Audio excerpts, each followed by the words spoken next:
തൃശൂർ പാലയൂർ പള്ളിയിൽ കയറി police Carol ഗാനം മുടക്കിയ സംഭവമാണ് രാവിലെ കണ്ടൊരു വാർത്ത. പോലീസിൽ ചെയ്തത് സംഘപരിവാർ പ്രീണനം എന്ന നിലയിലാണ് എല്ലാവരും കാണുന്നത്. ചരിത്രത്തിൽ ആദ്യമായി തങ്ങളുടെ ദേവാലയത്തിൽ കരോൾ ഗാനം മുടങ്ങിയ വേദനയിലും പ്രതിഷേധത്തിലും ഒരു കൂട്ടം ക്രിസ്ത്യാനികൾ മാധ്യമങ്ങളോട് സംസാരിക്കുന്നതും രാവിലെ കണ്ടിരുന്നു.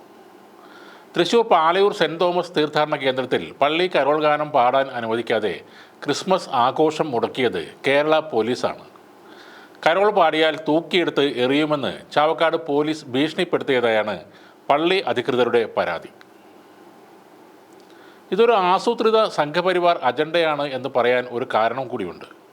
കഴിഞ്ഞ ഫെബ്രുവരിയിൽ ഗ്യാൻവ്യാപി പള്ളിയുടെ വിഷയം 24 ന്യൂസ് ചാനലിൽ ചർച്ചയ്ക്കെടുത്ത സമയത്ത് ഹിന്ദുത്വവാദികളുടെ ആളായി അവിടെ എത്തിയത് ഹിന്ദു ഐക്യവേദി നേതാവ് RV ബാബു ആയിരുന്നു. അവിടെ വെച്ചാണ് അയാൾ പാലയൂർ പള്ളിയെക്കുറിച്ച് ഗുരുതരമായ ഒരു ആരോപണം ഉന്നയിക്കുന്നത്. തൃശൂർ അതിരൂപതയുടെ കീഴിലുള്ള യേശുവിൻ്റെ ശിഷ്യന്മാരിൽ ഒരാളായ സെൻറ് തോമസ് സ്ഥാപിച്ചതാണെന്ന് വിശ്വസിക്കപ്പെടുന്ന ഇന്ത്യയിലെ തന്നെ ഏറ്റവും പഴക്കമുള്ള ക്രിസ്ത്യൻ പള്ളികളിൽ ഒന്നായ പാലയൂർ പള്ളി ഒരു ശിവക്ഷേത്രമായിരുന്നുവെന്നാണ് RV ബാബു അവിടെ പ്രഖ്യാപിച്ചത്. അന്നത് വലിയ ചർച്ചയായി മാറുകയും ചെയ്തു. ഇപ്പോൾ ക്രിസ്മസ് ദിനത്തിൽ അതേ പാലയൂർ പള്ളിയുടെ ആഘോഷങ്ങളാണ് കേരളത്തിലെ പോലീസ് തടസ്സപ്പെടുത്തിയിരിക്കുന്നത്. അതുകൊണ്ട് തന്നെ ആസൂത്രിതമായ ഒരു സംഘപരിവാർ അജണ്ടയ്ക്ക് പോലീസ് സഹായിക്കുകയാണെന്ന് സംശയിക്കുന്നവരെ കുറ്റം പറയാനാവില്ല. ഇതുകൂടാതെ പാലക്കാട് ചിറ്റൂരിലെ 2 സ്കൂളുകളിലെ ക്രിസ്മസ് ആഘോഷങ്ങൾക്കെതിരെ ആക്രമണം നടന്നു. പാലക്കാട് നല്ലേപ്പള്ളി ഗവൺമെൻറ് UP സ്കൂളിലെ ആഘോഷങ്ങൾക്കിടയിലേക്ക് വിശ്വഹിന്ദു പരിഷത്ത് പ്രവർത്തകർ കടന്നുവന്ന് വിദ്യാർത്ഥികളെയും അധ്യാപകരെയും ഭീഷണിപ്പെടുത്തി. ആ ക്രിസ്മസ് ആഘോഷം അവർ അലങ്കോലമാക്കി. അവർക്കെതിരെ പോലീസ് ജാമ്യമില്ലാ വകുപ്പ് പ്രകാരം കേസെടുത്ത് അറസ്റ്റ് ചെയ്യുകയും ഉണ്ടായി.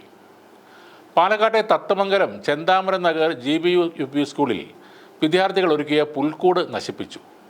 ആ പ്രതികളെ ഇതുവരെ പോലീസിനെ കണ്ടെത്താനായിട്ടില്ല.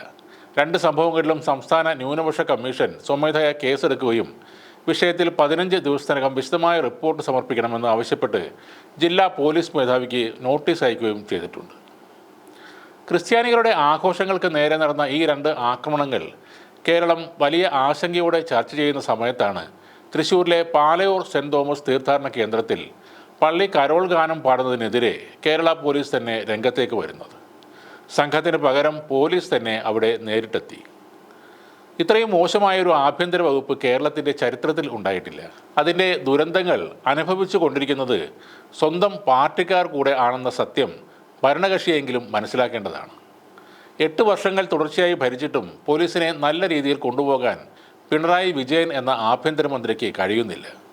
സ്വന്തം മുന്നണിയിലെ പാർട്ടി തന്നെ ആഭ്യന്തര വകുപ്പിനെതിരെ പരസ്യമായി രംഗത്ത് വന്നു. സ്വന്തം മുന്നണിയിലെ MLA തന്നെ ആഭ്യന്തര വകുപ്പിൻ്റെ കെടുകാര്യസ്ഥയും സംഘികൾക്ക് ദാസ്യപ്പണി ചെയ്യുന്ന കാര്യവും ചൂണ്ടിക്കാട്ടി പുറത്തേക്ക് പോയി. ആഭ്യന്തരമന്ത്രിയെ തിരുത്തുന്നതിന് പകരം പുറത്തുപോയ MLAയെ തെറിവിളിക്കാനാണ് അണികൾക്ക് ഇപ്പോഴും ആവേശം. കേരളത്തിൻ്റെ ക്രമസമാധാന ചുമതലയിലുണ്ടായിരുന്ന ADGP MR Ajith Kumar RSS നേതാക്കളുമായി കൂടിക്കാഴ്ച നടത്തിയിരുന്നു. അവർക്ക് വേണ്ടിയുള്ള കേരള പോലീസിൻ്റെ അഴിഞ്ഞാട്ടം പൂർവാധികം ശക്തമായി തുറന്നുകൊണ്ടിരിക്കുകയാണ് ഇപ്പോഴും. അപ്പോഴും ഇതൊന്നും തടയാൻ കഴിയാതെ അദ്ദേഹത്തിന് പ്രൊമോഷൻ കൊടുക്കാനുള്ള തിരക്കിലാണ് മന്ത്രിസഭ. പിണറായി വിജയൻ എന്ന ആഭ്യന്തരമന്ത്രി രാജിവെക്കാനൊന്നും പോകുന്നില്ല. കാരണം രാഷ്ട്രീയ ധാർമ്മികത ഇല്ലാത്ത ഒരാൾ ഒരിക്കലും ഒരു സ്ഥാനവും ഉപേക്ഷിച്ചു പോയില്ല.